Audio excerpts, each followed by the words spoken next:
وشق البحار. بسم الله الرحمن الرحيم.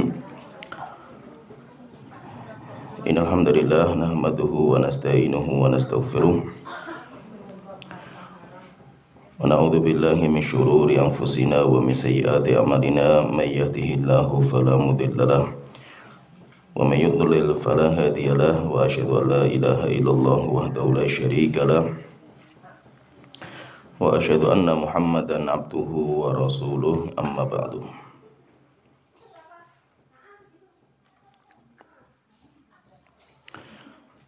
Kita melanjutkan kitab Ushul Sunnah yang ditulis oleh Imam Ahmad bin Hanbal, dan kita masuk di poin ke-37 tentang orang muslim yang berbuat dosa. Bagaimana dosanya nanti di hari kiamat?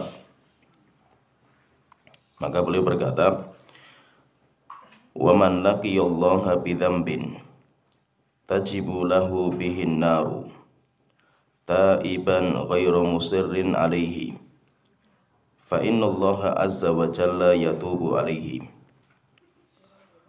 Siapa yang berjumpa dengan Allah dengan membawa dosa dan dosa itu mengharuskan dia untuk masuk neraka, taiban ghairu musirrin alaihi, tapi dia sudah bertaubat kepada Allah Ta'ala dan dia tidak terus menerus dalam dosanya, maka sesungguhnya Allah akan menerima taubatnya hamba itu. Wa yaqbalu taubatan min an ibadihi wa ya'fu anis sayyi'at. Allah akan menerima taubat dari hamba-hambanya yang bertaubat sebelum meninggal, dan Allah akan memaafkan kesalahan mereka. Waman laqiyahu, kita lanjutkan, waman laqiyahu wa qad uqima alaihi haddu dzalika dzambi fid dunya fahuwa kafaratuhu. Dan siapa yang berjumpa dengan Allah Ta'ala di hari kiamat dan dia sudah ditegakkan hukuman di dunia, hukuman terhadap dosanya sudah ditegakkan kepada dia di dunia, fahuwa kafaratuhu, maka hukuman di dunia sebagai penghapus dosa-dosa dia. Kama jaa fil khabari an Rasulillah sallallahu alaihi wasallam, sebagaimana telah datang hadis dari Rasulullah sallallahu alaihi wasallam. Kemudian kita lanjutkan, wa man laqiyahu musirran ghairu ta'ibin minadz-dzunub allati istawjaba bihal uqubata. Dan siapa orang muslim yang berjumpa dengan Allah Ta'ala dengan membawa dosa dan dia masih belum bertaubat dari dosanya, ketika meninggal dia masih bergelimang dalam dosa dan dia belum bertaubat dari dosa yang dia kerjakan, dan dosa itu berhak untuk mendapatkan azab, fa amruhu ilallahi azza wa jalla, maka urusan orang itu kembali kepada Allah Ta'ala. Insya'a azabahu wa insya'a ghafara lahu, jika Allah berkehendak Allah akan mengazab orang itu, wa insya'a ghafara lahu, jika Allah berkehendak Allah akan mengampuninya. Wa man laqiyahu min kafirin azabahu wa lam yaghfir lahu. Dan siapa yang berjumpa dengan Allah dalam kondisi dia kafir, di dunia dia kafir, sampai meninggal dunia, azabahu, pasti Allah akan mengazab dia dan Allah tidak akan mengampuni dosa-dosa dia. Di sini di poin pembahasan ini kita berbicara tentang bagaimana nanti di hari kiamat ketika seseorang berjumpa dengan Allah dan dia itu bergelimang dalam dosa dan maksiat di dunia. Dan semua kita pasti sesuai dengan kaidah bahwa kita semuanya pasti akan bergelimang dalam dosa dan maksiat.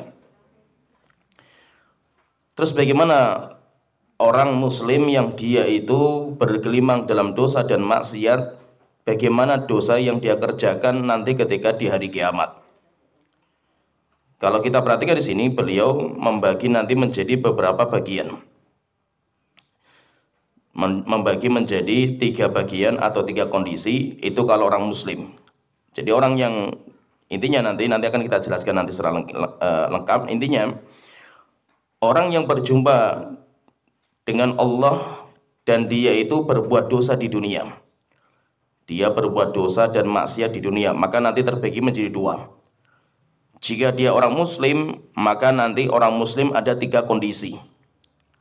Yang pertama, kalau dia sudah bertobat sebelum meninggal. Dia sudah bertobat sebelum dia meninggal terhadap dosanya. Maka orang itu diampuni tobatnya oleh Allah Ta'ala. Kemudian yang kedua, orang yang sebelum meninggal dia sudah dihukum di dunia. Contohnya dirajam, orang yang berzina, orang yang mencuri dipotong tangan. Dia sebelum meninggal dunia sudah dihukum dengan hukuman karena dosa dia. Maka orang itu dosa-dosanya diampuni. Sehingga di hari kiamat Allah tidak akan menghukum lagi.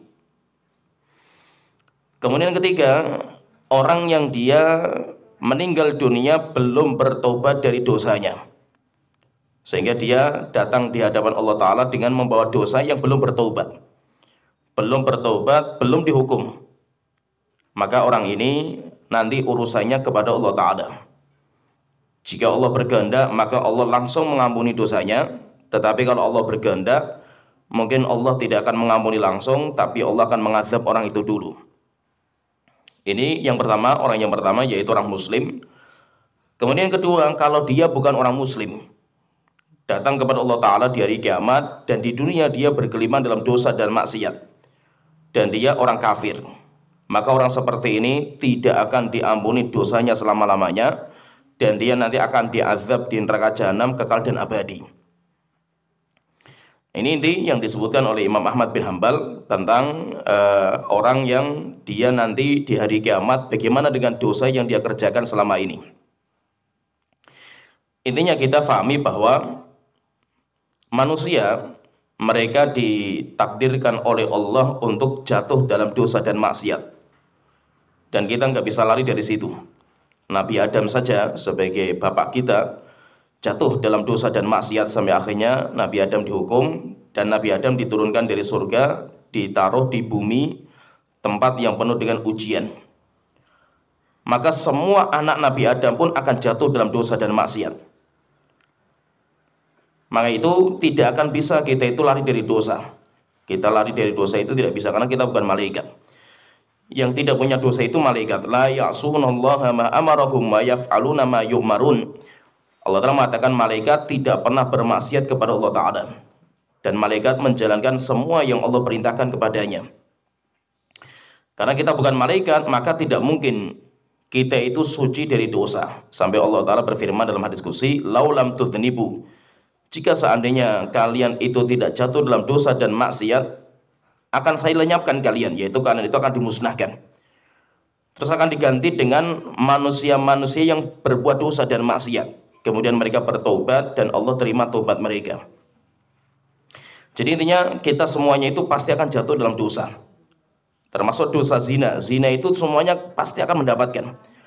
Rasulullah mengatakan kutiba ala bani Adam hadduhu minaz zina.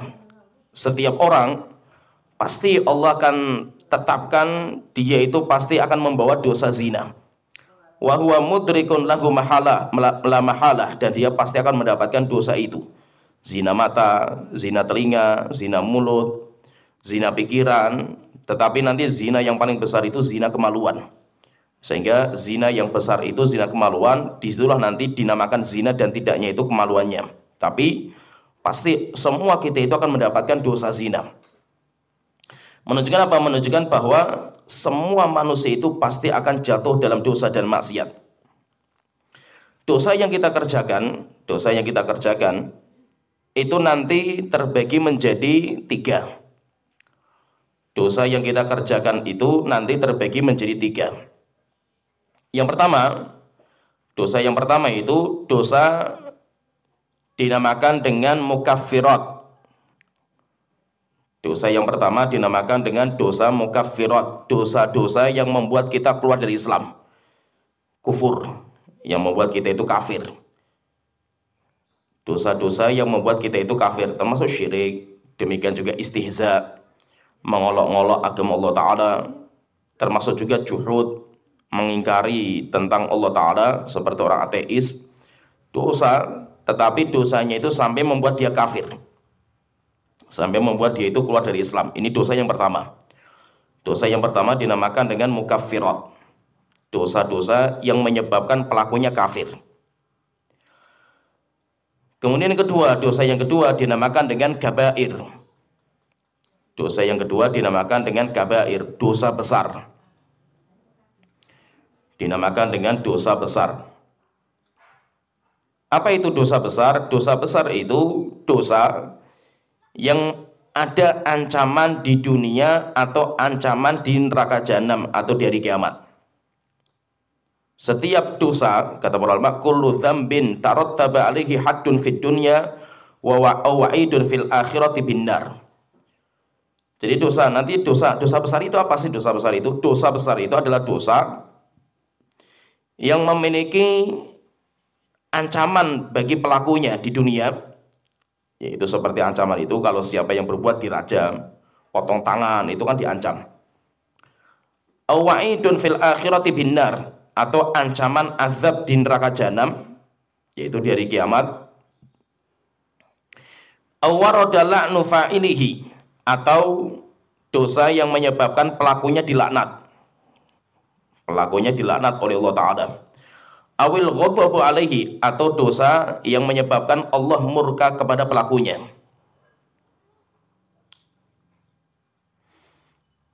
Atau, jadi ini banyak kategori dosa besar, ini banyak. Atau Rasulullah menolak dia sebagai umatnya.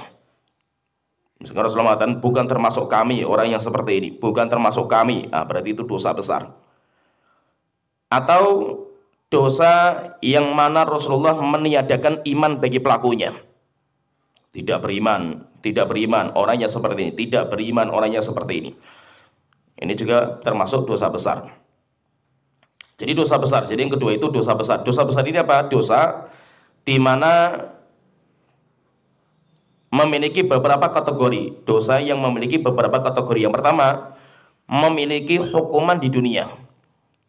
Seperti misalkan orang yang dia itu qadhfun misalnya qadhf itu qadhful mu'minat, menuduh seorang wanita yang suci dengan tuduhan zina.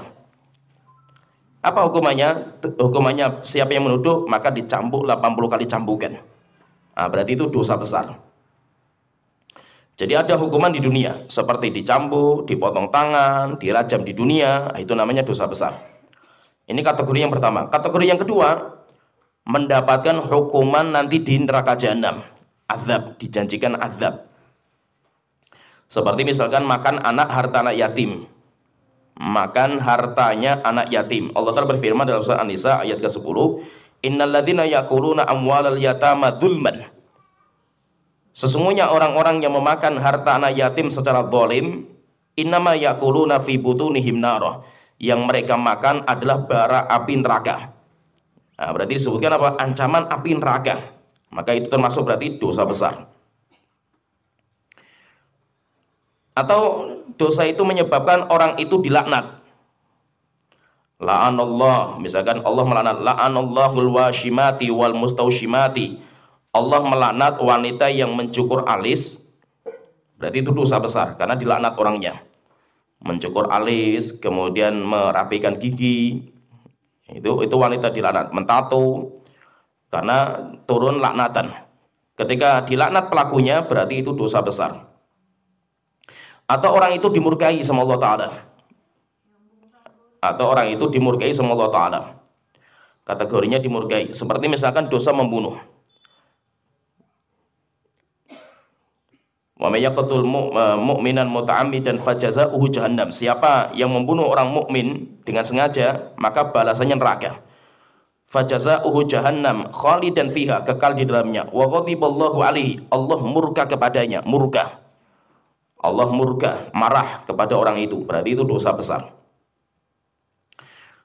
Atau kategori berikutnya yaitu kategori Rasulullah menolak itu sebagai umatnya. Contohnya misalkan dosa niyahah, niyah itu meratap kepada orang yang meninggal. Rasulullah mengatakan laisa minna man darabal hudud wa syaqqal juyub, bukan termasuk umatku orang-orang yang memukul pipi, menyobek-nyobek baju, menjambak-jambak rambut ketika keluarganya meninggal. Itu berarti termasuk niyahah. Berarti niyahah nanti masuk dalam dosa besar. Kenapa? Karena Rasulullah meniadakan. Kemudian kategori yang terakhir yang dimaksud dosa besar itu dosa di mana Rasulullah meniadakan iman bagi orang itu. La yu'minu, contohnya Rasulullah mengatakan la yu'minu man la ya'man jarahu bawa'iqahu. Tidak beriman orang-orang yang suka mengganggu tetangganya. Berarti mengganggu tetangga sampai tetangganya itu terganggu dengan kita, itu juga termasuk dosa besar. Itu termasuk dosa besar. Jadi dosa besar ini seperti ini. Dosa-dosa besar itu seperti itu. Ini dosa yang kedua. Jadi dosa tadi kita sebutkan dosa itu ada 3. Dosa yang pertama, dosa namanya mukaffirat. Dosa yang membuat pelakunya kafir, keluar dari Islam. Kemudian kedua, kabair, dosa besar. Dosa besar yaitu dosa yang tadi kita sebutkan kriterianya. Kemudian yang ketiga, dosa yang ketiga dinamakan dengan shaghair. Dinamakan dengan shaghair. Shaghair itu dosa kecil. Apa itu dosa kecil? Itu dosa yang tidak masuk dalam mukaffirat, yang membuat kafir. Demikian juga dosa yang tidak masuk ke kabair.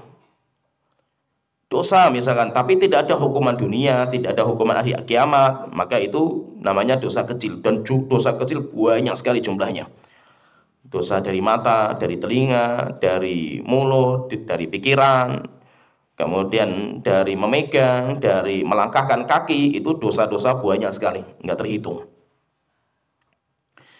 Nah, berarti dosa itu nanti ada dosa mukaffirat, yaitu yang menyebabkan orang itu kafir. Kemudian yang kedua ada dosa kabair, dosa besar. Kemudian ada shaghair. Kalau mukaffirat, maka itu bisa mengeluarkan dia dari Islam dan bisa mengekalkan dia di neraka jahanam. Jadi dosa yang bisa mengeluarkan dari Islam dan mengekalkan orang itu ke neraka itu cuma dosa mukaffirat. Dosa mukaffirat. Kalau selain mukaffirat tidak bisa. Sehingga dosa yang orang itu bisa kekal neraka jahanam, bisa kekal di neraka jahanam, tidak bisa keluar selama-lamanya, itu kalau dia itu mengamalkan dosa mukaffirat. Dosa pembatal keislaman. Kemudian kalau dosa kabair ini dosa besar yang dia itu tidak akan diampuni sama Allah Ta'ala, yaitu dosanya itu, jadi gini, dosa besar ini dia itu tidak bisa diampuni karena ibadah. Oke, kalau kita misalkan beribadah kepada Allah Ta'ala, misalkan kita beribadah, ibadah itu bisa menghapuskan dosa kecil, tapi tidak bisa dengan dosa besar. Dosa besar harus bertobat kepada Allah Ta'ala. Dosa besar, tapi dosa besar tidak membuat orang itu keluar dari Islam dan tidak mengekalkan dari neraka. Kalau nanti di hari kiamat Allah ingin membersihkan dosanya, kalau belum bersih, maka nanti akan diazab. Tetapi orang itu tidak mungkin kekal neraka jahanam. Kemudian yang ketiga, kalau dosa shaghair, dosa kecil itu bisa dihapuskan dengan ibadah. Sholat. Rasulullah menggambarkan sholat itu seperti depan rumah kita ada sungai yang mengalir. Sehingga kita kalau sholat itu kayak kita itu mandi. Kita kalau sholat 5 kali sehari semalam, berarti kita itu kayak mandi 5 kali sehari semalam. Yaitu maksudnya apa? Bersih dosa kita. Contohnya Rasulullah menggambarkan tentang wudu. Rasulullah mengatakan siapa yang berwudu, kemudian dia kumur-kumur, kemudian air wudu ditumpahkan dari mulutnya, maka semua dosa di mulutnya berguguran. Siapa yang mencuci wajahnya, maka dosa di wajah berguguran. Siapa yang mencuci tangan, mengusap kepala, kaki, semuanya berguguran. Sehingga dia keluar dari wudu bersih. Bersih dari apa? Bersih dari dosa-dosa kecil. Sehingga dosa kecil itu nggak usah, maksudnya itu untuk membersihkannya nggak harus bertaubat. Membersihkannya bisa dengan kita itu mengamalkan kebaikan. Innal hasanati yudhibnas sayyi'at. Kebaikan itu akan menghapuskan kejelekan. Dan itu Allah Ta'ala berfirman seperti itu, innal hasanati yudhibnas sayyi'at. Sesungguhnya kebaikan akan menghapuskan kejelekan. Rasulullah mengatakan kepada Mu'adz bin Jabal, wa atbi'il sayyi'atal hasanata tamhuha.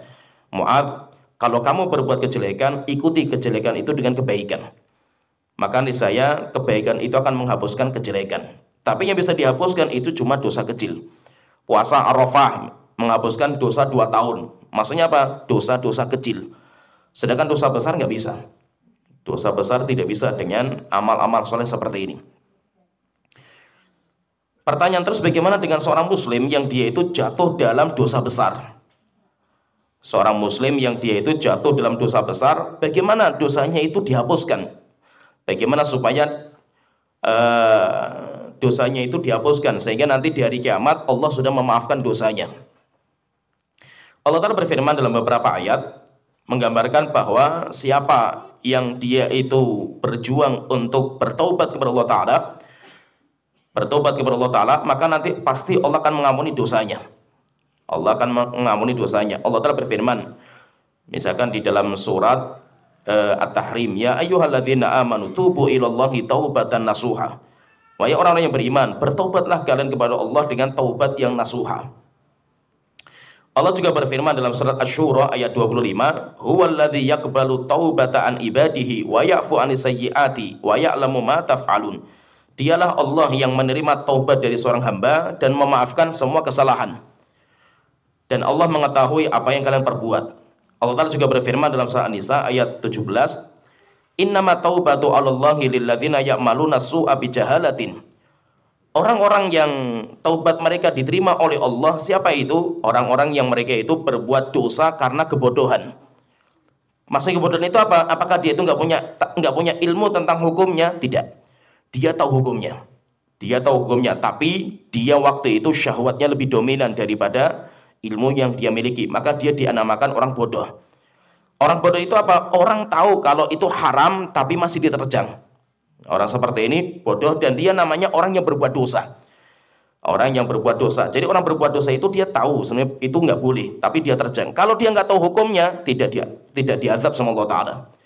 Orang yang dihukum sama Allah Ta'ala itu siapa? Orang yang berbuat dosa dan dia tahu dosanya, tahu kalau itu perbuatan dosa. Kalau orang berbuat dosa dia tidak tahu hukumnya, maka Allah tidak akan mengazab dia. Wa ma kunna mu'adzibina hatta nab'atsa rasula. Kami tidak mungkin mengazab orang sebelum kami utus kepada mereka seorang rasul untuk menjelaskan bahwa perbuatan itu dosa. Allah Ta'ala berfirman, innamat taubatu 'alallahi lilladzina ya'maluna su'. Sesungguhnya taubat yang akan diterima oleh Allah adalah orang-orang yang mengamalkan kejelekan karena kebodohan dia. Tsumma yatubuna min qarib, dan dia itu bertaubat kepada Allah segera. Dia itu segera bertaubat kepada Allah Ta'ala. Faulaika yatubullahu alaihim. Mereka lah orang-orang yang akan Allah terima taubat mereka. Pertanyaan terus, bagaimana supaya taubat kita itu diterima sama Allah Ta'ala? Maka taubat kita akan diterima oleh Allah dengan 7 syarat. Ini pahami, ini penting ini. Jadi kita itu akan diterima taubat kita. Kita kembali kepada Allah Ta'ala ketika kita jatuh dalam dosa. Kita bertobat kepada Allah Ta'ala dengan taubat yang nasuha. Taubat nasuha kita, taubat kita akan diterima oleh Allah jika kita mengamalkan 7 syarat. Syarat yang pertama, antakuna taubatu lillahi khalisatan liwajhihi. Jika taubatnya itu murni untuk Allah Ta'ala. Dia bertobat itu karena Allah, bukan karena yang lain. Misalkan gini, ada orang dia itu ngerokok. Setelah itu dia berhenti rokok. Kenapa dia itu berhenti rokok itu? Karena sakit. Karena sakit, bukan karena Allah Ta'ala. Bukan karena meyakini itu haram. Bukan karena saya itu takut sama Allah Ta'ala, bukan. Tapi karena saya sudah sakit. Akhirnya saya berhenti dari rokok. Diterima nggak taubat orang seperti ini? Nggak ada manfaatnya. Ada orang dia itu mungkin dulunya ngerokok, setelah itu apa? Dia berhenti karena apa? Karena dia itu tahu bahayanya ngerokok. Oh, rokok itu bahaya bagi kesehatan. Akhirnya apa? Dia berhenti. Berhenti bukan karena Allah Ta'ala, maka nggak akan diterima orang seperti ini. Tetap dosa. Tetap perbuatan selama ini dosa. Atau yang lainnya, orang berjilbab. Kenapa berjilbab? Karena rupanya jilbab sekarang itu ngetren sekarang ini. Bukan karena ya dia itu mengamalkan karena untuk Allah Ta'ala, bukan. Tapi ngetren. Karena ngetren.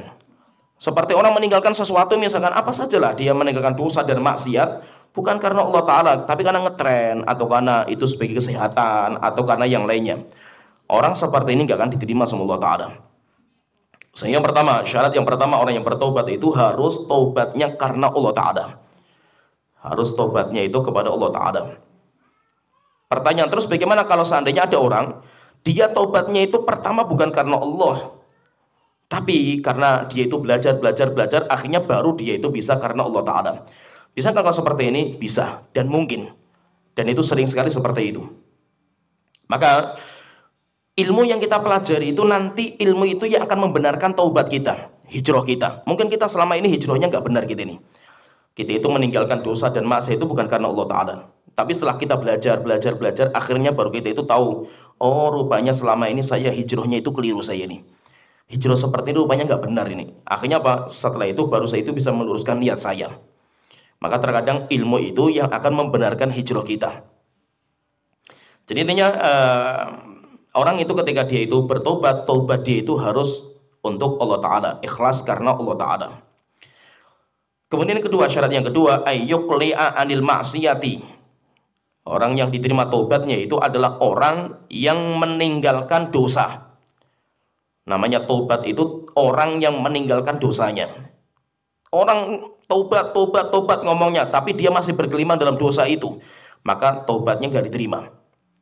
Namanya orang tobat itu orang meninggalkan dosa yang dia kerjakan. Itu namanya orang yang bertobat. Jadi orang bertobat yang kedua syaratnya itu dia harus meninggalkan dosanya. Kalau dia masih di situ, masih mengamalkan dosa, walaupun hatinya sudah menyesal, walaupun hatinya sudah dia itu sudah bertobat kepada Allah Ta'ala lah itu, tapi dia masih mengerjakan, maka nggak diterima. Karena syarat orang bertobat itu harus meninggalkan dosanya. Yang ketiga, ayyandama alama madhah. Yang ketiga, dia harus menyesali terhadap perbuatan dosa selama ini. Dia harus menyesal bahwasanya apa yang saya kerjakan dari dosa saya itu termasuk kejelekan saya, itu kayak lembaran hitam. Itu kayak lembaran hitam dalam hidup saya, sehingga saya itu menyesal. Namanya orang menyesal itu apa? Tidak mungkin dia itu berbangga diri. Kalau ada orang berhijrah, misalkan orang sudah bertobat, hijrah, tapi dia masih menceritakan dosa-dosa selama ini dan dia bangga gitu loh. Oh saya dulu itu kayak gini, dan dia bangga dengan itu. Maka dia belum dinamakan orang yang bertobat dengan taubat nasuha. Kenapa? Karena dia masih menceritakan dosa-dosanya dengan berbangga diri. Berarti apa? Dia kan belum menyesal dia itu. Orang yang menyesal itu apa? Orang yang tidak mau lagi menceritakan. Kenapa? Karena itu kayak aib bagi saya lah itu. Karena saya itu menyesal. Tetapi kalau dia itu masih menceritakan dan dia masih bangga seakan-akan saya itu hebat dulunya itu karena dosa itu, maka itu berarti dia itu belum bertobat. Kemudian yang keempat, ayyazima ala adamil audi ilaiha maratan ukhra. Berniat tekad bulat untuk tidak mengulangi lagi. Yaitu kalau saya bertobat berarti apa? Saya sudah niatan, sudah saya tinggalkan, saya tidak akan mengulangi lagi. Walaupun nanti jatuh lagi saya, nggak apa-apa gitu. Yang penting apa? Saya niat lagi supaya saya tidak jatuh lagi. Ada seorang hamba, sebagaimana diceritakan sama Rasulullah, ada seorang hamba ketika dia berbuat dosa, dia bersimpuh di hadapan Allah Ta'ala. Kemudian dia mengatakan, wahai Tuhanku, inni adznabu dzamban faghfirli. Wahai Tuhanku, saya jatuh dalam dosa, tolong ampuni dosa saya. Allah bangga sekali dengan hamba yang seperti itu, yang bersimpuh di hadapan Allah, mengadu tentang dosa dia. Maka Allah cerita sama para malaikat, wahai malaikat, coba lihat hambaku ini. Dia bertobat dari dosa yang dia kerjakan. Dia datang kepada saya dan dia tahu dia itu punya Tuhan yang bisa mengampuni dosanya. Akhirnya Allah ampuni dosa dia. Setelah itu berjalan waktu sebulan, 2 bulan, jatuh lagi. Akhirnya apa? Dia kembali lagi kepada Allah Ta'ala. Wahai Tuhanku, saya berbuat dosa lagi, wahai Tuhanku. Tolong ampuni dosa saya. Allah bangga lagi. Maka malaikat, coba lihat hambaku ini. Jatuh dalam dosa, dia kembali kepada saya. Dia mengakui adanya Tuhan yang mengampuni dosanya. Akhirnya Allah ampuni dosa dia. Perjalanan waktu lagi, jatuh lagi. Sampai akhirnya terakhir, berkali-kali dia itu seperti itu. Terakhir, Allah Ta'ala mengatakan, falyaf'al masya. Silahkan dia amalkan apa saja. Selama dia setelah beramal, dia itu datang kepada saya, bertobat, dan dia bertekad untuk tidak mengulangi, maka dia itu diampuni dosanya. Walaupun nanti namanya seorang hamba itu untuk istiqomah itu nggak mudah. Untuk istiqomah di atas jalan Allah itu nggak mudah. Terkadang kita sudah bertobat dari dosa yang kita kerjakan, tapi terkadang pas iman kita lagi turun, kemudian pas kesempatan itu ada, kemudian pas teman-teman jahat itu ngejak lagi, akhirnya apa? Jatuh lagi kita. Nggak ada masalah, itu namanya manusia lah, konsekuensi kita manusia seperti. Tapi akhirnya apa? Yang penting setelah itu kita kembali lagi kepada Allah Ta'ala. Jadi yang penting ketika kita itu bertobat, kita itu punya niatan untuk tidak mengulangi. Tetapi kalau kita itu bertobat, kita itu kayak hati kita itu ada niatan, nanti kalau ada kesempatan lagi saya ulangi lagi itu. Tapi saya sudah bertobat gitu. Tapi ada keinginan dalam hati seperti itu, maka tobatnya nggak diterima. Kemudian yang kelima, syarat yang kelima, antakuna taubatu qoblal maut. Jika tobat itu dijalankan sebelum tanda-tanda kematian muncul. Sebelum tanda-tanda kematian muncul. Apa itu tanda kematian itu? Sakarat. Ketika sakaratul maut sudah mulai muncul. Kalau sudah sakaratul maut muncul, maka sudah tidak diterima. Rasulullah bersabda, "Innallaha yaqbalu taubatal abdi ma lam yugharghir." Allah senantiasa menerima taubatnya seorang hamba sebelum dia itu sakarat. Kalau dia sakarat baru bertobat kepada Allah Ta'ala, enggak diterima. Sebagaimana Fir'aun. Fir'aun seperti itu. Sebagaimana Allah Ta'ala berfirman di surat Yunus ayat 90, "Wajawazna bi bani Israil al-bahr." Kami selamatkan Bani Israel sampai akhirnya kami belah lautan dan mereka bisa menyeberangi lautan. Fa'atba'ahum Fir'aun wa junuduhu baghyan wa adwa. Dan mereka dikejar sama Fir'aun dan bala tentaranya. Hatta idza adrakahul gharaqu, ketika Fir'aun itu tenggelam, qala amantu annahu la ilaha illa alladhi amanat bihi banu Israil. Akhirnya Fir'aun baru mengatakan, sekarang saya beriman, tiada sesembahan yang berada disembah kecuali Tuhannya Bani Israel. Wa ana minal muslimin, dan saya sekarang masuk Islam. Saya sekarang masuk Islam. Kapan dia masuk Islam? Ketika mau mati, sudah tenggelam. Maka Allah telah mengatakan, al-ana wa qad asaita qablu. Wahai Fir'aun, apakah baru sekarang kamu bertobat? Selama ini kamu kemana itu? Wa kunta minal mufsidin, kamu termasuk orang yang merusak selama ini. Maka Allah telah mengatakan, enggak akan diterima tobat kamu. Jadi kalau dia sudah tanda-tanda kematian sudah muncul, sakaratul maut, nafas sudah tersentak-sentak, apalagi dia sudah melihat malaikat maut dengan matanya, baru dia mengatakan, saya beriman sekarang, saya tobat dari perbuatan saya. Enggak ada manfaatnya. Kenapa? Karena orang kalau sudah sekarat dan bertobat itu wajar. Wajar, karena dia sudah berpikir semua kekuatan dia nggak ada manfaatnya lagi. Kemudian yang keenam, syarat yang keenam, antakuna taubatu qabla tulu'i syamsi. Jika taubatnya dilakukan sebelum terbitnya matahari dari barat. Kalau terbit matahari dari barat, kemudian dia baru bertobat, nggak akan diampuni. Rasulullah SAW beliau bersabda, innahu la tanqati'ul hijratu hatta tanqati'at taubatu. Hijrah tidak pernah terputus sampai terputusnya pintu taubat. Jadi kalau pintu taubat sudah terputus, berarti hijrah sudah nggak ada. Ada orang hijrah misalkan, ada orang hijrah, orang taubat, nggak ada manfaatnya kalau taubat sudah ditutup. Wala tanqati'ut taubatu hatta tatlu asyamsu min maghribiha. Dan pintu taubat tidak akan ditutup sampai terbit matahari dari barat. Nanti kalau matahari terbit dari barat, orang berbondong-bondong untuk beriman. Tapi di waktu itu taubat mereka nggak diterima. Taubat mereka nggak diterima, dan itu belum tentu, itu bukan berarti kalau matahari terbit dari barat langsung dihancurkan alam semesta, tidak. Nanti matahari terbit dari barat itu masih ada kehidupan, masih panjang kehidupan. Kehidupan masih panjang, karena itu bukan tanda terakhir. Tanda hari kiamat terakhir itu adalah keluarnya api dari kota Aden, menggiring manusia semuanya ke Syam, dan itu orang-orang mukmin sudah dimatikan semua. Sudah tidak ada orang yang beriman. Nanti dikumpulkan di Syam, setelah itu baru dihancurkan alam semesta. Maka terbit matahari dari barat bukan tanda terakhir, di mana setelah itu langsung dihancurkan, enggak. Bahkan nanti waktunya itu masih ada 40. Masih ada 40 apa? Ada yang mengatakan 40 tahun, ada yang mengatakan 40 bulan, masih ada kehidupan setelah itu. Tapi orang bertobat nggak ada manfaatnya. Jadi nanti ketika matahari terbit dari barat, berbondong-bondong nanti orang itu bertobat, tapi nggak diterima sama Allah Ta'ala. Kemudian ketujuh, yang terakhir, syarat taubat yang ketujuh, antakuna taubatu qabla nuzulil azab. Jika taubat yang dijalankan sebelum muncul tanda-tanda azab. Tanda-tanda azab, yaitu kalau misalkan ada sebuah masyarakat, mereka nggak beriman sama Nabi misalkan. Setelah itu tanda-tanda azab sudah mulai kelihatan. Kemudian mereka baru bertaubat ketika melihat tanda, maka tidak diterima taubat mereka. Kalau sudah kelihatan tanda-tanda azab. Untuk siapa saja? Banyak orang. Siapa saja? Dianya atau banyak orang? Untuk siapa saja? Ya. Sebagaimana Allah Ta'ala berfirman dalam surat Ghafir ayat 84.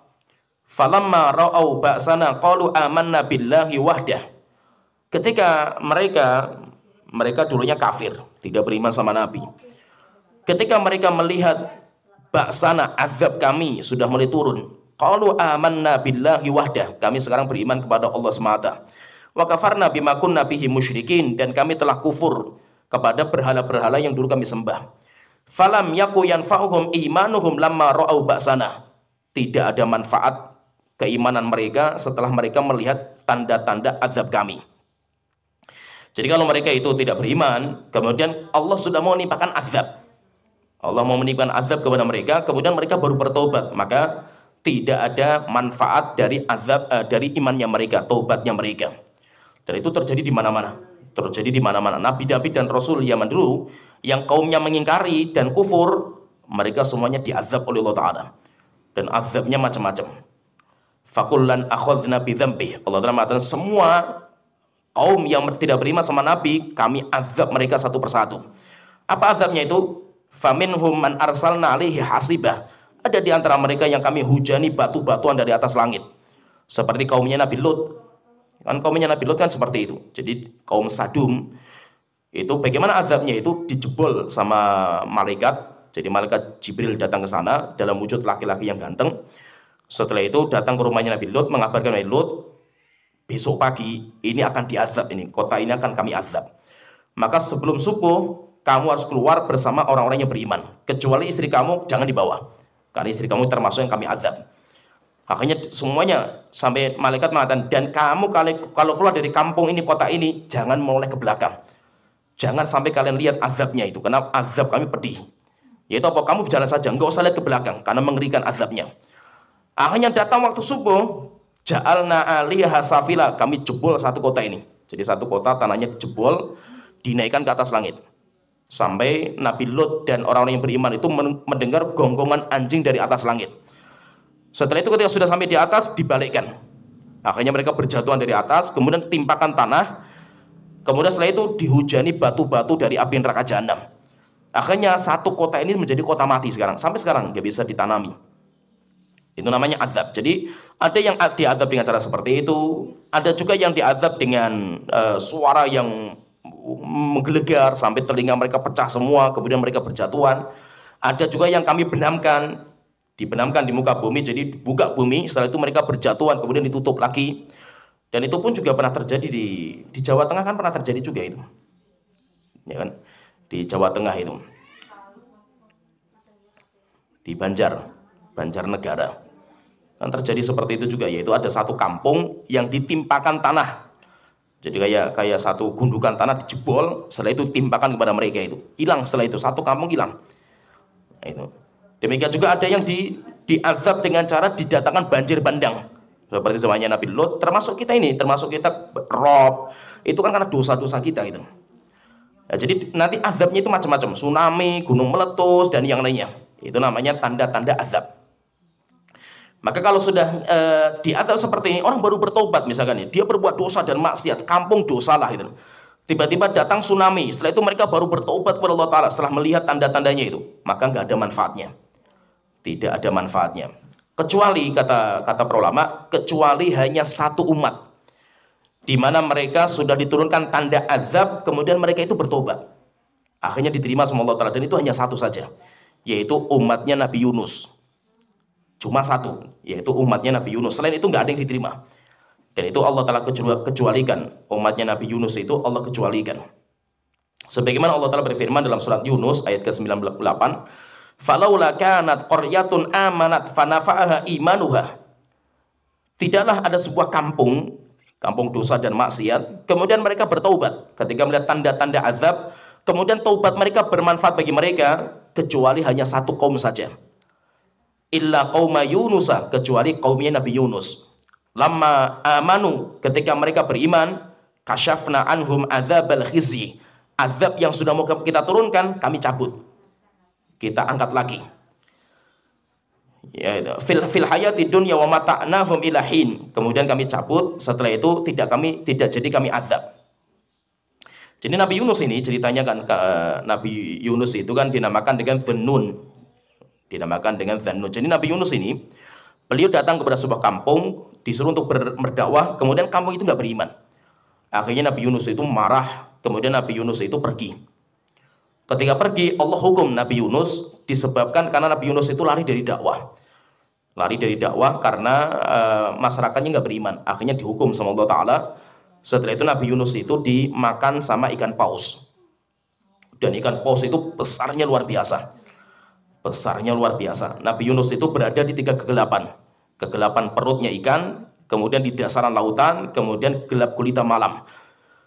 Dan saking besarnya itu sampai Allah Ta'ala mengatakan, walula kana minal musabbihin. Jika Nabi Yunus itu bukan termasuk orang yang senantiasa bertasbih ketika dalam perut ikan. Jadi kalau Nabi Yunus itu nggak bertasbih terus kepada Allah Ta'ala, tidak minta maaf kepada Allah Ta'ala, labitha fi batnihi ila yaumi yub'atsun. Nabi Yunus akan tinggal di perut ikan itu sampai hari kiamat. Menunjukkan apa? Ikan ini akan hidup sampai hari kiamat. Berarti besarnya kayak apa? Luar biasa besarnya itu. Sampai cerita sebagian ulama itu, ulama ahli tafsir, di dalam perut ikannya itu ada hutan. Jadi ada hutan belantara. Sehingga Nabi Yunus kalaupun tinggal di perut ikan, Nabi Yunus itu bisa hidup. Kenapa? Ada sungainya. Dalam perut ikannya itu ada sungainya, ada hutannya, ada makanan bagi Nabi Yunus. Sehingga dia pun sampai hari kiamat nggak akan mati gitu, Nabi Yunus kalau di situ. Demikian juga ada udara, jadi kayak ada hutan, tapi gelap gulita. Jadi kalau gelap gulitanya ya fi dzulumatin salas, di 3 kegelapan. Tapi apa? Nabi Yunus kalaupun dia itu nggak diterima tobatnya misalkan, kemudian Nabi Yunus tinggal sampai hari kiamat, Nabi Yunus itu nggak mati. Kenapa nggak mati? Karena di situ itu penuh makanan. Bahkan sebagian mengatakan ada hutan belantara itu di dalam perut ikan, dan itu sampai hari kiamat nanti ikannya masih hidup. Dan itu yang ikannya besarnya luar biasa. Jadi termasuk nanti kehidupan laut, ikan terbesar itu ya ini. Ikannya Nabi Yunus ini, ikan terbesar. Sampai pernah ada seseorang Nabi yang dia itu menjadi seorang raja di raja. Kemudian dia itu pengen, wahai Tuhanku, saya pengen merasakan bagaimana cara memberikan rezeki kepada hamba Engkau, wahai Tuhanku. Itu saya pengen cobalah berbagi, memberikan rezeki. Pengen tahu bagaimana sih Allah itu karunia-Nya sampai Allah itu mau nanggung rezekinya semua makhluknya itu. Akhirnya Allah katakan, kumpulkan semuanya kamu miliki. Akhirnya dia mengumpulkan makanan yang banyak sekali, semampu dia lah, semaksimal dia itu. Allah cuma mendatangkan 1 ikan, yaitu ikan paus. 1 makanan itu semuanya dimakan dalam 1 lahapan. Yaitu besarnya luar biasa ikan itu. Nah itu kan kehidupan manusia. Manusia itu hanya bisa, sebagian itu ilmuwan mengatakan, manusia itu sekarang itu baru bisa meneliti 10% dari kehidupan laut. Itu baru 10%. Yang 90% itu belum terjamah. Dan di sana masih banyak makhluk-makhluk yang mengerikan di dasaran lautan samudra itu. Dan itu belum terjamah sampai sekarang. Sehingga bahwa ini ikan pausnya Nabi Yunus ini itu berada di dasarnya lautan. Dan besarnya luar biasa. Maka akhirnya Nabi Yunus bertasbih kepada Allah Ta'ala. Kemudian setelah itu dia itu diterima taubatnya sama Allah Ta'ala, akhirnya dikeluarkan. Ketika dikeluarkan, setelah itu Nabi Yunus itu kembali. Pas kembali itu sebenarnya mereka itu sudah mulai datang tanda-tanda azab. Sebagian mengatakan tanda azab itu apa? Biasanya kalau kota itu sudah tidak ada angin. Jadi kayak kotanya itu kayak ya nggak ada angin sama sekali, panas dan nggak ada angin. Jadi kayak dikungkum kotanya itu. Sudah tidak ada angin yang bertiup, kemudian sudah mulai menguning. Jadi benda-benda itu sudah mulai menguning, wajah mereka sudah mulai menguning. Kemudian daun-daun sudah mulai kering, jadi kuning. Semuanya itu kelihatan kayak sudah mau hancur itu. Itu sudah mulai tanda-tanda azab. Berarti apa? Azab itu sudah mulai diturunkan pelan-pelan.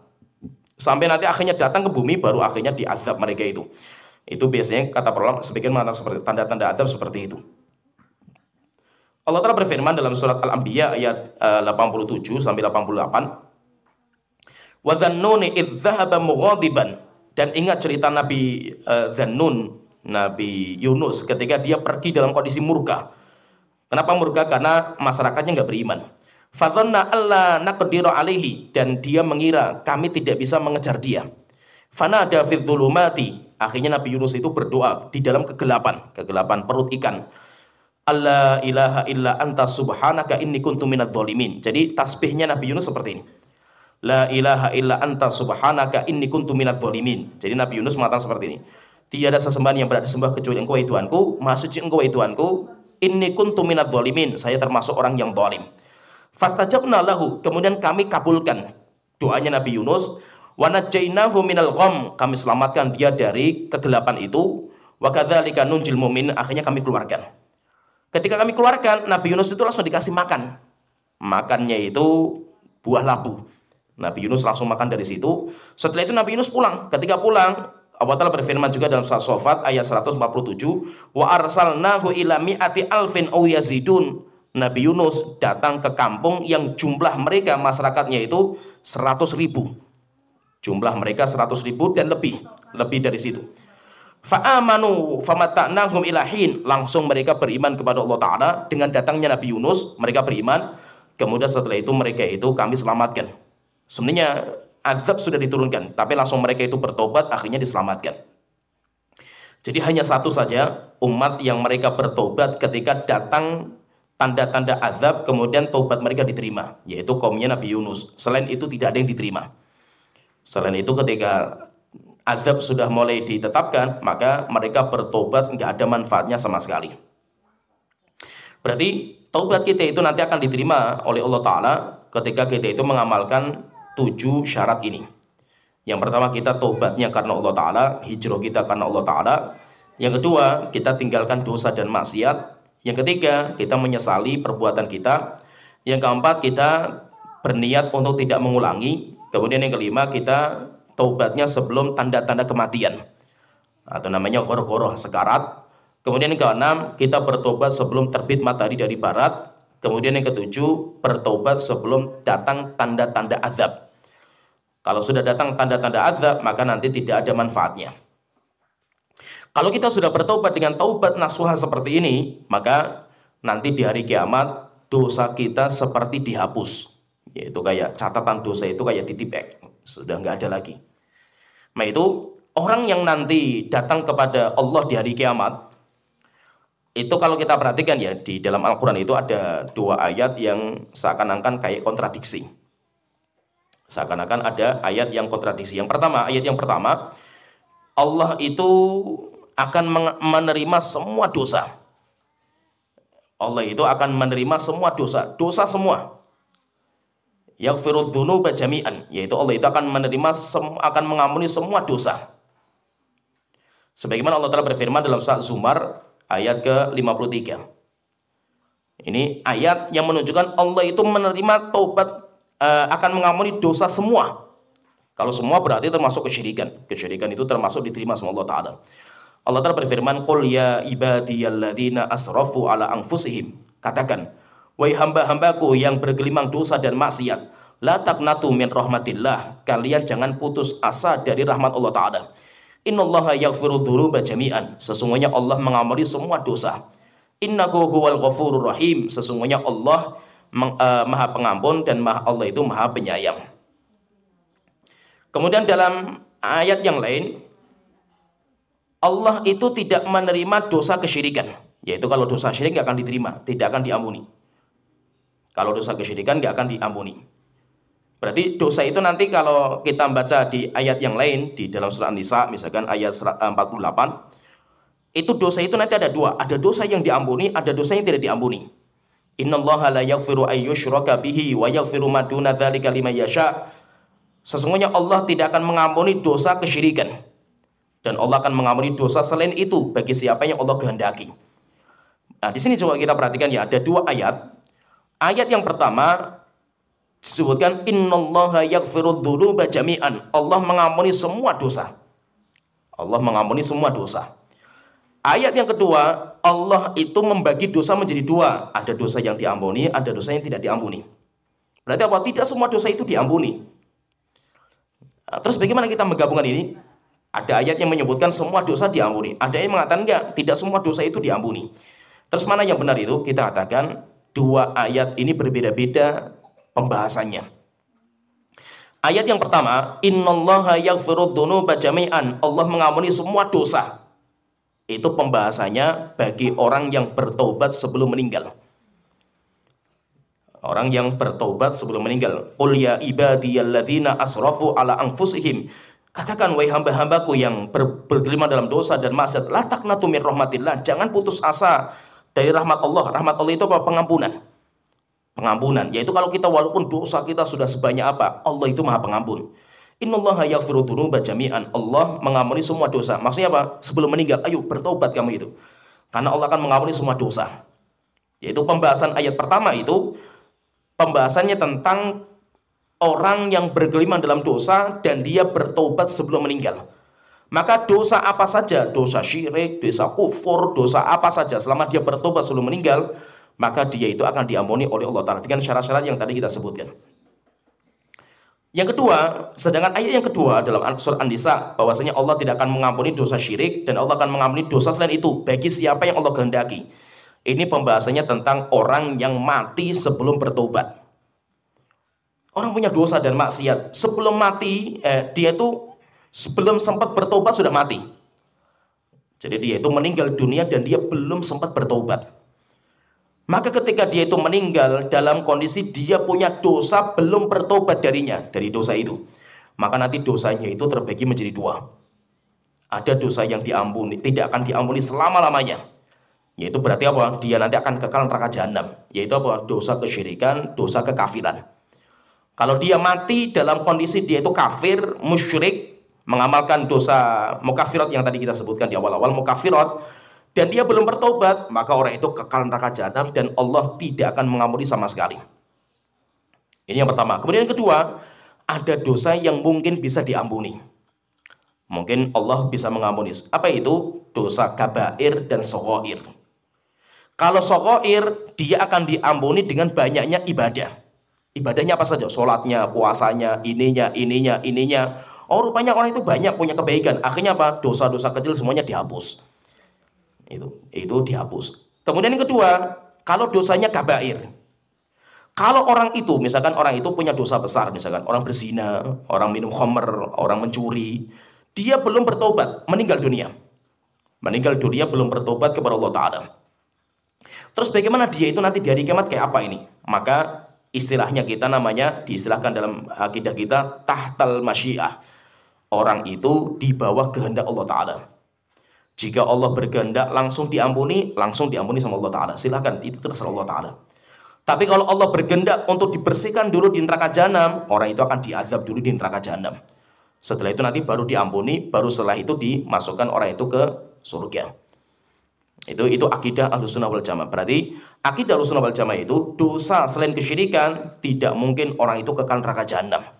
Walaupun sebanyak apa dosa dia. Sampai Allah Ta'ala mengatakan ya ibadi, lau ataitani biqurabil ardi khotoya. Allah Ta'ala mengatakan dalam diskusi, wahai hambaku, jika seandainya kalian datang kepada saya dengan membawa satu bumi dosa, bukan satu gunung, bukan satu lautan, satu bumi, maka Allah Ta'ala mengatakan thumma laqitani la tusyriku bi syai'a. Selama kalian tidak berbuat syirik kepada saya, la ataituha biqurabiha maghfiratan, akan saya datangkan satu bumi juga pengampunan. Selama apa? Jangan berbuat kesyirikan. Kalau berbuat kesyirikan, maka tidak mungkin diampuni selama-lamanya. Tapi kalau kita nggak berbuat kesyirikan, walaupun kita bergelimang dosa dan maksiat, pasti nanti Allah akan mendatangkan pengampunan. Tapi ada yang pengampunannya langsung diampuni sama Allah Ta'ala. Mungkin karena banyaknya kebaikan dia yang ikhlas, atau banyaknya syafaat. Jadi nanti di hari kiamat itu banyak perkara menyebabkan kita itu langsung diampuni. Kita mungkin banyak dosa yang kita bawa, tapi mungkin kita itu punya ibadah yang mulia. Contohnya mungkin bakti sama orang tua, atau kita itu ada seorang wanita pelacur yang dia itu memberikan minuman kepada anjing, ikhlas sekali kepada Allah Ta'ala, tidak ada dia itu harapan untuk dipuji. Ikhlasnya dia itu luar biasa bermanfaat sampai akhirnya dosa-dosa dia langsung diampuni sama Allah Ta'ala. Sehingga terkadang apa? Ada kebaikan-kebaikan itu yang luar biasa keikhlasannya, atau mungkin kita itu punya apalah kebaikan untuk Islam yang kita nggak tahu manfaatnya, rupanya manfaatnya luar biasa. Akhirnya apa? Atau mungkin kita itu nggak punya kebaikan, tapi kita punya teman-teman yang memberikan syafaat kepada kita. Akhirnya apa? Kita nggak jadi diazab, langsung diampuni sama Allah Ta'ala gara-gara atau mungkin orang tua kita dulu yang menjadi orang soleh. Orang-orang tua kita yang menjadi orang soleh akhirnya memberikan syafaat kepada kita, atau anak kita dan yang lainnya. Sehingga apa? Terkadang orang itu langsung dimaafkan sama Allah Ta'ala. Tidak jadi diazab, langsung dibersihkan dosanya. Tapi terkadang Allah akan membersihkan azabnya, dosanya dia dulu dengan cara diazab. Nanti diazab di neraka jahanam sampai sudah bersih, kemudian nanti dia itu dicelupkan dalam sumur kehidupan. Dinamakan dengan ma'ul hayah, air kehidupan. Jadi dia itu nanti keluar dari neraka itu sudah menjadi arang. Sudah menjadi arang, setelah itu dicelupkan dalam sungai kehidupan, sumur kehidupan, setelah itu tumbuh lagi hidupnya. Tubuhnya itu hidup lagi dengan tubuh yang baru. Setelah itu dicap, jadi kepalanya itu distempel. Setelah itu masuk neraka, masuk surga, ada stempel dia itu bekas neraka. Akhirnya orang-orang menjuluki dia dengan julukan Jahannamiyun. Jahannami itu orang-orang yang pernah mampir ke neraka jahanam. Sehingga sampai ada hadis namanya hadis Jahannamiyun. Yaitu nanti dia dijuluki sama orang-orang yang di surga dengan julukan Jahannamiyun, karena dia itu pernah mampir ke neraka, dibersihkan di neraka. Nah, jadi pembersihan dosa, jadi gini, supaya dosa kita itu kita nggak bawa di hari kiamat. Bagaimana caranya itu? Dosa besar, di mana kita nggak pengen bawa dosa itu di hari kiamat. Bagaimana caranya? Caranya dengan satu dari dua. Yang pertama, dengan cara kita bertobat dengan taubat yang nasuha sebelum meninggal. Seperti kita nggak punya dosa. Rasulullah mengatakan, at-taibu minadz-dzam kama la dzamba lahu. Orang yang bertobat dari dosa bagaikan orang yang tidak pernah jatuh dalam dosa. Jadi kita pertama itu supaya kita nggak membawa dosa di hari kiamat, pertama kita bertobat. Yang kedua, caranya dengan siap kita untuk dihukum. Kalau kita sudah siap untuk dihukum, maka hukuman itu nanti akan membersihkan dosa kita, sehingga di hari kiamat kita nggak membawa dosa lagi. Misalkan gini, ada orang dia itu qadarullah jatuh dalam zina. Dia jatuh dalam zina. Dan di negeri kita itu nggak ada, ya intinya dia jatuh dalam zina. Zina itu kan hukumannya mengerikan, itu hukumannya rajam. Orang yang berzina itu kan hukumannya rajam. Terus bagaimana supaya dosa kita itu diampuni? Maka bertobat dengan taubat nasuha.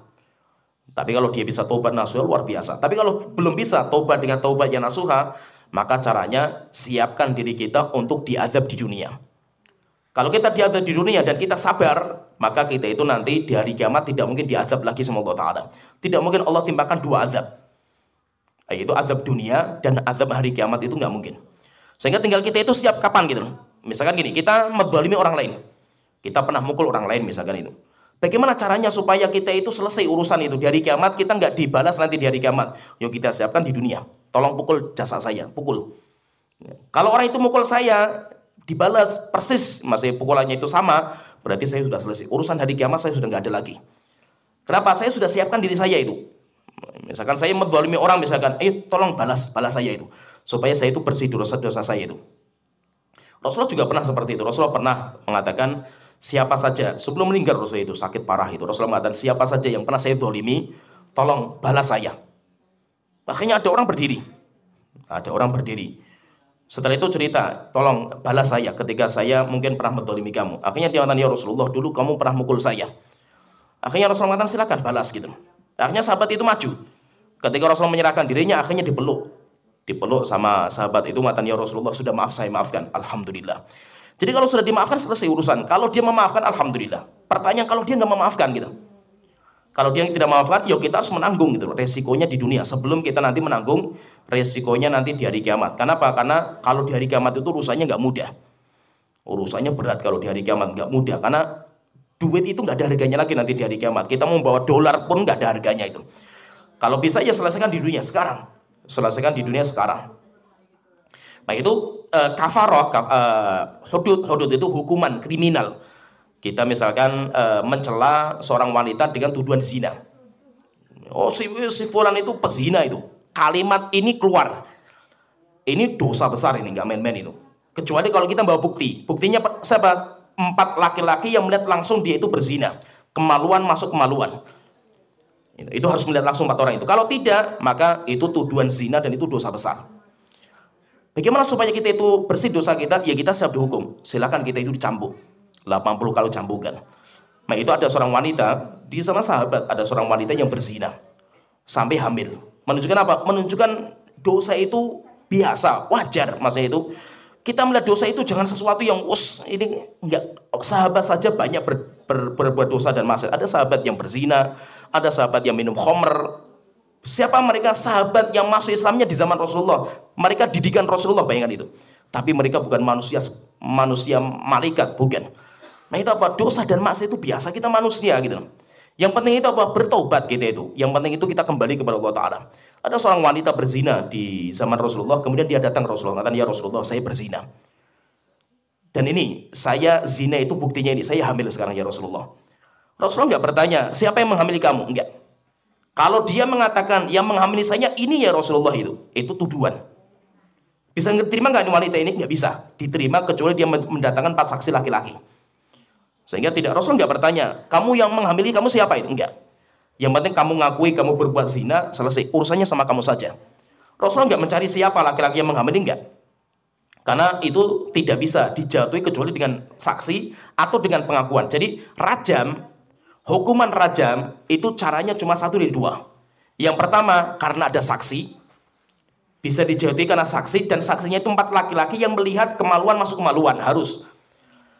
Ya, 4 orang. Kalau cuma yang menjadi saksi 3 orang, 3 orang semuanya dicambuk semua. Jadi gak main-main. Hatta suami istri melihat istrinya selingkuh misalkan ya. Pernah terjadi sama Rasulullah kayak gitu. Pulang kerja, istrinya berduaan sama laki-laki. Kemudian dituduh, oh kamu pezina kamu itu. Akhirnya kata Rasulullah mengatakan, datangkan 4 saksi, laki-laki, kalau tidak kamu bisa cambuk. Dia mengatakan, ya Rasulullah, kalau saya sebagai seorang suami melihat istri saya seperti itu, saya tidak boleh mengatakan dia itu pezina, nggak boleh. Sampai kamu mendatangkan 4 saksi. Nah, jadi wanita ini ketika berzina, Rasulullah nggak tanya siapa yang menghamili kamu, nggak. Karena Rasulullah nggak penting masalah itu. Karena dia sudah mengaku, ya sudah kepada dia. Akhirnya kata Rasulullah mengatakan, sudah kamu pulang, tunggu sampai melahirkan. Akhirnya dia melahirkan bawa ke Rasulullah, kata ya Rasulullah, saya dulu yang berzina dan saya sudah melahirkan. Rasulullah mengatakan, pulang lagi, susui sampai 2 tahun anak kamu. Nanti kalau sudah kamu susui, bawa ke sini. Akhirnya dia pulang, menyusui anaknya, selesai 2 tahun, dia datang ke Rasulullah, berikan, ya Rasulullah, saya yang dulu berzina, tolong bersihkan dosa saya ya Rasulullah. Rasulullah ambil orang itu, diambil anaknya itu. Setelah itu Rasulullah mengatakan kepada para sahabat, rajam dia. Akhirnya rajamnya bagaimana? Diikat di sebuah lapangan, jadi sebuah padang pasir. Diikat, setelah itu semua para sahabat datang bawa kerikil, batu yang bisa dipegang seperti ini. Tidak boleh batu yang besar, tidak boleh batu yang kecil, jadi batu yang bisa dipegang. Dan lemparnya itu, tangannya itu standar lengan, tidak boleh ke belakang. Kalau belakang kan keras lemparannya itu, pelan-pelan. Sehingga matinya itu pelan-pelan. Memang dibikin seperti itu. Kalau sehari belum mati, sehari berhenti dulu, istirahat, malam hari istirahatkan. Setelah itu dikasih minum, dikasih makan, setelah itu apa? Lempari lagi. Sampai mati, mungkin matinya mungkin 1 pekan baru mati mungkin, dan yang lainnya kan itu. Ya tergantung berapa banyak lemparan yang dia dapatkan. Sampai akhirnya ada seorang sahabat itu yang jengkel. Jengkelnya itu apa? Ketika dia kelempar batu kepada wanita itu, darahnya muncrat. Darahnya muncrat kepada orang ini, akhirnya dia marah, kemudian dilaknat wanita itu. Wahai Tuhanku, laknatilah wanita ini. Sungguh dia telah berbuat dosa besar, sampai akhirnya orang ini menjadi orang yang hina sepertinya. Dihinakanlah dengan cara dirajam seperti ini. Maka Rasulullah marah dan murka dengan ucapan sahabat ini. Rasulullah mengatakan, wallahi laqad tabat taubatan. Wanita ini sudah bertobat dengan taubat nasuha. Jika seandainya taubatnya wanita ini dibagi kepada semua penduduk Madinah, mencukupi semua. Itu akhirnya, yaitu apa? Orang bertobat itu luar biasa. Apalagi dia siap untuk menanggung risiko. Risikonya apa? Hukum mati misalkan. Atau risikonya misalnya dicambuk, dirajam. Dia siap. Kenapa? Saya pengen nanti di hari kiamat itu saya nggak membawa dosa itu gitu. Dan itu luar biasa. Kalau orang mampu seperti itu luar biasa. Kenapa? Karena urusan hari kiamat itu nggak mudah. Jangan dikira urusan di hari kiamat itu lebih mudah daripada di dunia. Orang misalkan ya, orang korupsi misalkan. Orang korupsi mungkin kan santai saja, biasa itu. Orang korupsi itu dosanya itu kan korupsi negara. Uang negara itu kan uangnya semua rakyat Indonesia itu. Berarti kalau dia bertobat, dia harus minta penghalalan dari semua orang Indonesia itu. Walaupun korupsinya cuma tali sandal misalkan. Nah, itu Rasulullah mengatakan siapa yang diberikan jabatan dan dia korupsi walaupun cuma tali sandal, maka haram bagi dia surga. Haram bagi dia surga. Kenapa? Karena dia harus minta penghalalan bagi semua penduduk Indonesia. Itu kan luar biasa ngerikan kan itu. Kalau bisa ya kita selesaikan di dunia. Kalau nggak bisa di dunia, di hari kiamat kita harus didatangi satu persatu. Siapa saja masyarakat Indonesia yang saya dolimi kan, saya datangi satu persatu. Saya minta penghalalan. Saya minta dihalalkan. Saya minta dihalalkan. Berapa juta orang Indonesia kan gitu. Harus kita datangi satu persatu. Sehingga itu mengerikan. Maka korupsi itu dosa yang paling mengerikan. Kenapa? Urusannya sama banyak orang. Kecuali kalau urusannya cuma 1 orang, 2 orang mending. Kita selesaikan mudah lah, 1 orang, 2 orang. Tapi kalau urusannya sampai 200 juta orang Indonesia, kayak apa ngerinya itu. Ya, jadi intinya siapa saja yang dia itu berbuat dosa, selesaikan dosanya di dunia dengan cara dia bertobat, atau dia siapkan dirinya untuk dihukum. Maka kalau 2 orang ini dia jalankan, niscaya dia itu tidak akan dihukum lagi nanti di hari kiamat. Ya sampai di sini pembahasan kita. Wa akhiru da'wana alhamdulillahirabbil alamin sallallahu alaihi wasallam.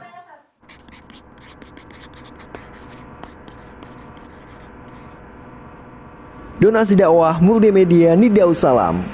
Berikan donasi terbaik Anda untuk dakwah dan pendidikan Islam.